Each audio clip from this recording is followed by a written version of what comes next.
Bonjour à tous. Alors une fois n'est pas coutume, dans l'autre direct, on va prendre des nouvelles d'une ancienne grande gueule. Les grandes gueules, ce sont les entretiens sans langue de bois de Lyon-Capitale, entretiens avec des personnalités lyonnaises ou parfois de simples citoyens, ce qui était votre cas, Moussadek Boulgroun. Vous étiez notre grande gueule dans le numéro de décembre 2002, ça ne nous rajeunit pas. Exactement. Et à l'époque, vous veniez d'entrer à Quicksilver comme commercial. Tout à fait. Vous avez fait du chemin depuis, puisque vous êtes aujourd'hui directeur, Chef des ventes. chef des ventes France de Quicksilver, dont on a appris mercredi la mise en liquidation aux États-Unis. J'imagine qu'il y a une certaine inquiétude aujourd'hui dans l'entreprise. Oui, alors la mise en faillite aux États-Unis ne concerne que les États-Unis. J'ai dit liquidation. Oui. Mise en faillite, Mise en excusez-moi. faillite. Donc c'est une mise en faillite, c'est la mise sous tutelle par le gouvernement américain. Ça permet de restructurer l'entreprise et surtout d'effacer une partie des dettes. Donc ça ne concerne que les États-Unis. L'Europe a des résultats qui sont bons. L'Asie-Pacifique aussi. Donc nous ne sommes pas touchés par cette mise en faillite. Par contre, il est certain qu'il y a une certaine inquiétude pour le groupe parce qu'il y a un fonds de pension américain qui a fait le choix de réinvestir, donc c'est qu'il croit en nous.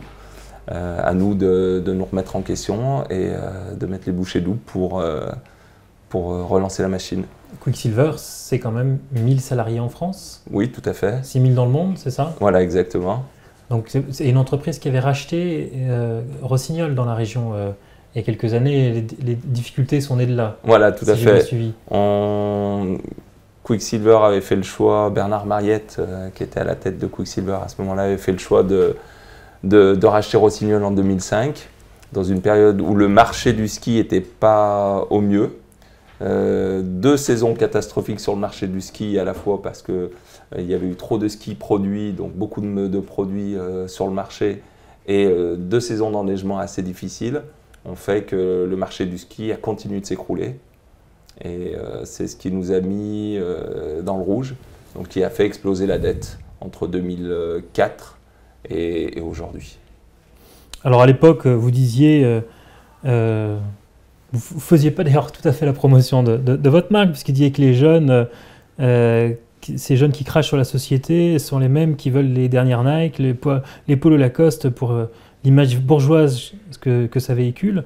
Il leur faut des baskets à 150 €, je suis bien placé pour le savoir. Ça n'a pas changé, ça.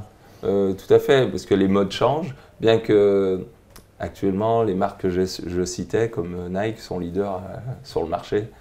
Il y a eu un énorme attrait pour toutes les marques de surfwear pendant de nombreuses années. Aujourd'hui, c'est moins le cas. On est plus sur ce que j'appelle du fast fashion, type Zara, H&M, ou des marques comme Adidas, Nike, qui ont su allier l'image technique qu'ils avaient auparavant et la mode. C'est pour ça que c'est un peu plus dur pour Quicksilver aujourd'hui aussi? Oui, parce que je pense que les marques de surfwear n'ont pas su se remettre en question. Et jamais, alors ce qui est totalement, j'allais dire ambigu, mais ce n'est pas le terme, surprenant, c'est que jamais les autres marques, type Chanel, j'ai encore vu récemment une publicité pour Mercedes, communiquent sur le surf. Donc énormément de marques communiquent sur le surf, et malheureusement, les marques de surfwear sont actuellement à la traîne. Donc il y a un décalage entre l'attrait pour le sport en lui-même et l'attrait des marques qui représentent ce sport. Après, il y a eu des marques comme Abercrombie, Superdry, qui ont aussi pris énormément de parts de marché parce qui ont allié l'image fun, sans parler de surf, et l'image urbaine. Alors, on suivra l'évolution de votre entreprise. C'est aussi le discours du citoyen qu'on aimerait de nouveau interroger. Dans l'actualité, on voit ces images des Allemands accueillir à bras ouverts les réfugiés syriens, les applaudir. Qu'est-ce que ça vous évoque?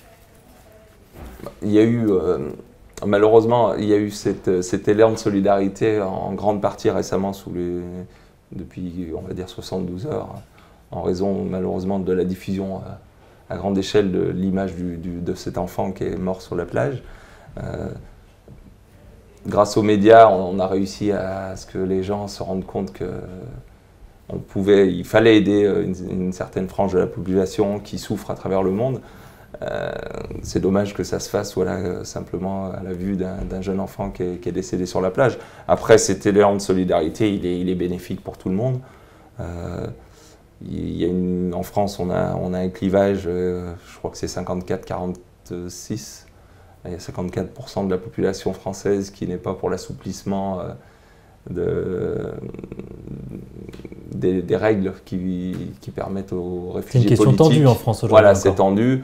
Donc on peut le comprendre parce que la France est actuellement, d'un point de vue économique, un peu à la traîne par rapport à un pays que vous citiez tout à l'heure, l'Allemagne. Donc ça, on peut le comprendre.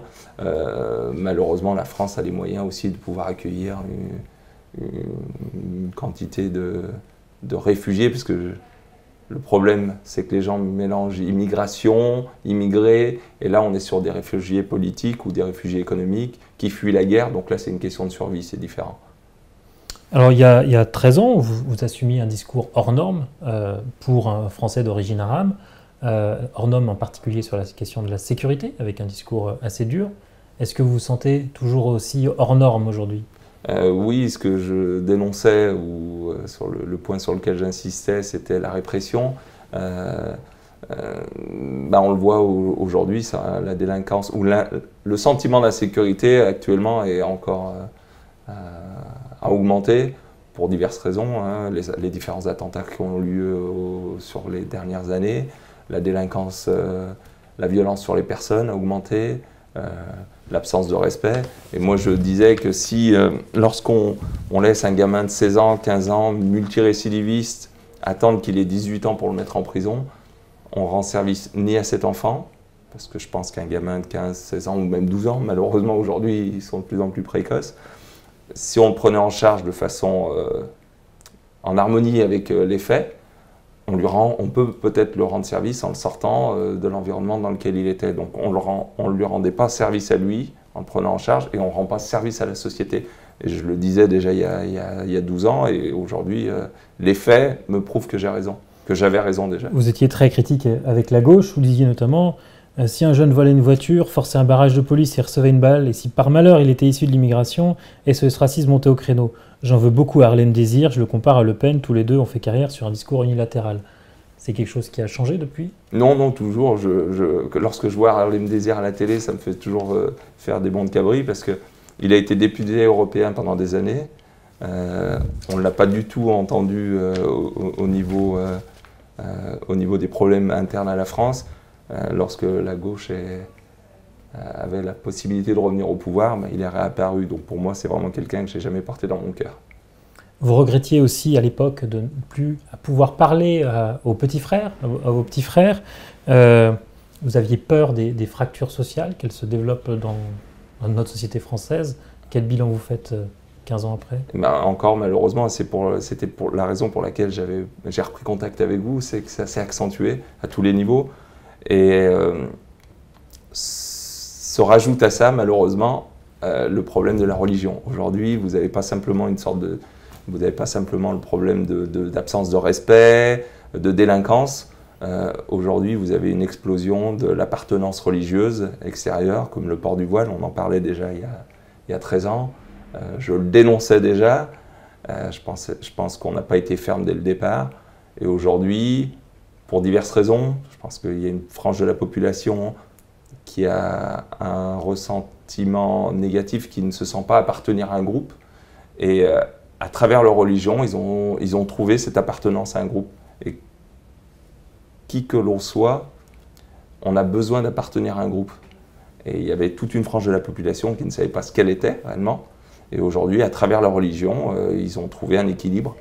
Après, on peut critiquer ou pas. Et malheureusement, ils le revendiquent, des fois un peu, même beaucoup dans la provocation. C'est une sorte de retour de boomerang. Voilà. Vous disiez, les jeunes Arabes ne se reconnaissent pas, n'ont pas de modèle. J'ai honte de le dire, mais lors de la première guerre du Golfe, on a été content lorsque Saddam a riposté. C'est encore vrai aujourd'hui, vous croyez ? Ça s'est encore accentué. Malheureusement, c'est vraiment pour ça que je suis là aujourd'hui, parce qu'aujourd'hui, alors à travers l'Europe et à travers la France, vous avez des jeunes, des garçons et des filles, qui sont prêts à aller en Syrie, dans des zones de guerre, pour rejoindre des groupes comme Daesh. Et pour moi, Daesh, c'est encore pire que Saddam Hussein. Donc pour moi, il y a une absence d'informations concrètes pour ces jeunes-là, je pense. Et puis de perte d'identité, d'appartenance. Un jeune gamin qui a la chance de vivre en France, fille, garçon, qui fait le choix d'aller dans une zone de guerre, c'est qu'on a raté quelque chose quand même. Vous étiez candidat, une dernière question, vous étiez candidat sur la liste de l'UDI aux dernières élections municipales. Tout à fait. Vous vous retrouvez toujours dans ce parti? On va vous voir aux prochaines élections avec les couleurs centristes? Alors, je me suis investi en toute humilité en politique depuis 2 ans. Pourquoi l'UDI? Parce que idéologiquement, je me sens plutôt centriste. Hein. Je peux parler d'intégration, de répression. Et donc je découvre la politique. Voilà, je découvre depuis 2 ans la politique. Je comprends aussi des fois pourquoi les choses n'avancent pas facilement. Mais oui, je pense que je vais essayer de continuer un peu dans cette voie-là. Mais vraiment en toute humilité. J'insiste lourdement parce que la part de ma vie, c'est quand même mon travail. Merci Moussadek Bolgroun. On vous donne rendez-vous peut-être dans 10 ou 15 ans pour faire un nouveau bilan de l'évolution de la société à travers votre regard. Et puis je vous souhaite à bientôt pour une nouvelle émission de l'Autre Direct. Merci beaucoup.